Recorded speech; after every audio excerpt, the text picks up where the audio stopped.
Now at 6 o'clock, a man is dead after getting trapped headfirst in a tree well on Mount Bachelor. We'll have the latest details on this story for you coming up. Plus, scammers are going after you and your pets. Anyone getting scammed out of any amount of money when they're trying to find their lost pet is just really heartbreaking. We'll tell you what you need to watch out for.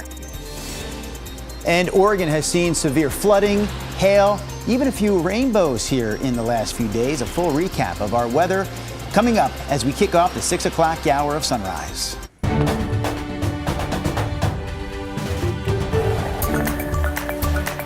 Good morning, and thank you for joining us on your Tuesday. I'm China Green. And I'm Drew Carney. Before we go anywhere else, we're going to check in with our friends Christopher McGinnis and Rodney Hill. There the boys are, talking about weather and traffic. Yeah, well, you mentioned it. More hail showers out there yesterday. Hopefully you remember we had that in our forecast. My number one headline today is no hail.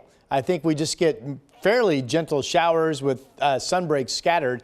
There are showers out there right now, but not a whole lot up and down the valley. Most of the rain right now is scattered over the mountains. So we're at 42 degrees. Pavement was actually dry when I drove in this morning.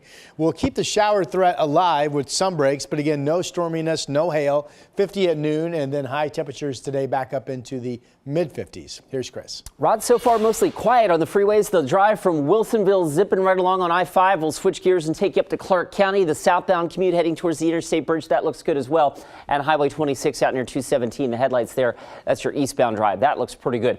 I want to get you out to Western Washington County. ODOT actually reporting a crash on Highway 26 about 12 miles east of Elsie. And at last check now, Highway 26 through the Coast Range is closed at milepost 32. Guys, I'm working to get more details on this. I hope to have them for you coming up in just a few minutes. But right now, getting through the North Oregon Coast Range, ODOT reporting 26 closed at this moment. Thank you, Chris. Conditions in the Cascades turned deadly after a skier on Mount Bachelor got trapped in a tree well. Dispatchers say they got an emergency SOS text from an Apple device at about 3 o'clock yesterday afternoon, letting them know about a trapped and injured person in, quote, steep terrain. They sent out the ski patrol, who found the man on the west side of Mount Bachelor.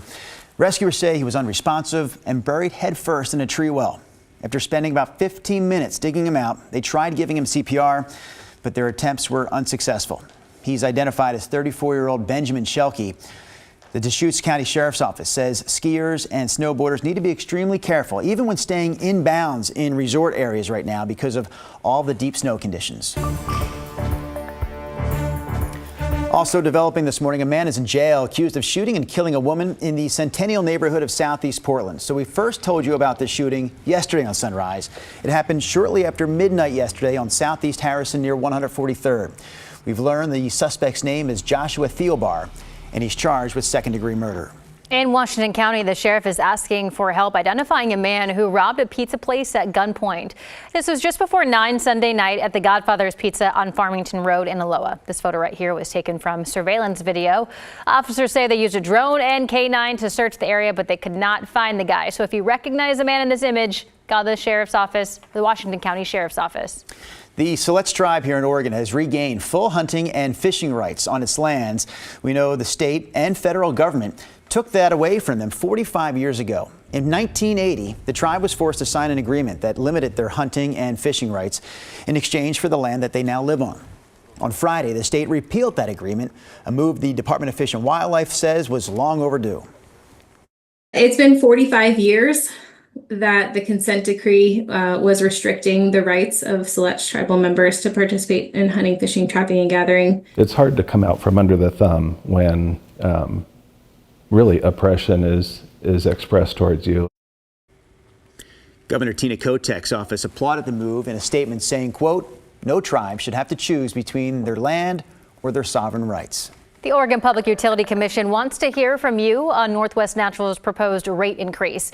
The gas company has requested a nearly 7% increase. That means if approved, Northwest Natural customers living in a single family home could see a bill increase of about $5.50 a month, $5.50 that is. Actually, increases will depend on customer and usage, but the proposed hike would go into effect November 1st. The virtual public meeting starts tonight at 6. Go to PUC's website for the Zoom link.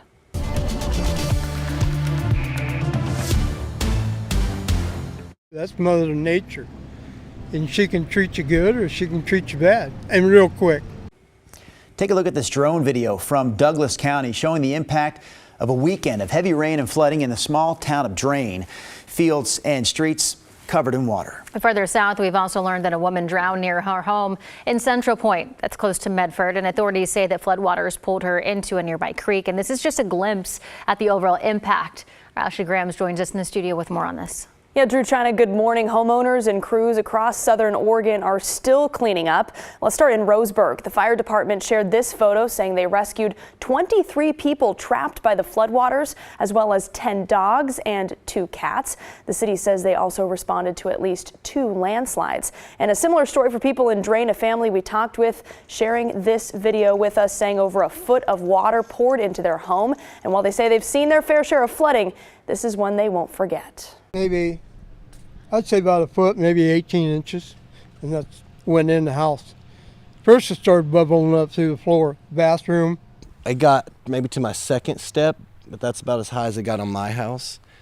Some of the neighbors weren't as lucky.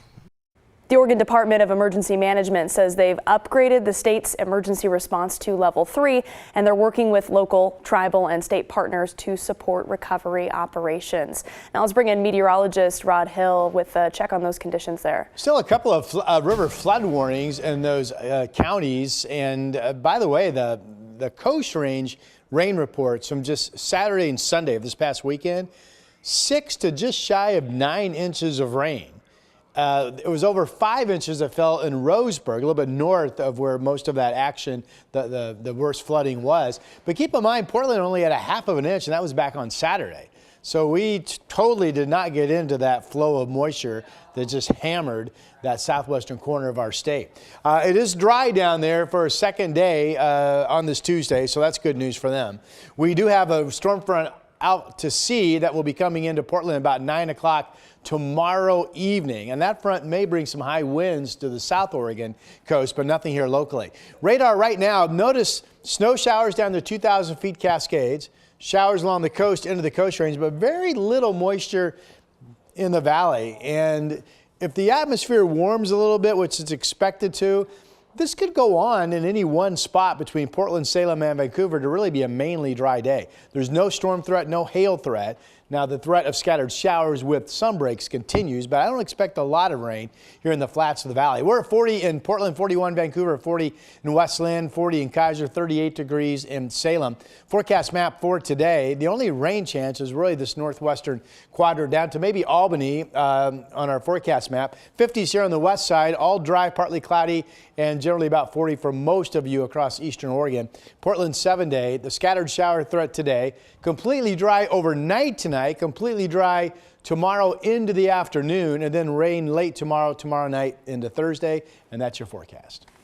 Rod, I know you also saw this video. We showed it earlier. We're bringing it back again. It's really a snapshot of this past weekend's weather in the Cascades. Dash cam video showing 2 falling trees. I mean, it almost looks like they're falling in slow motion there, but that's real-time video.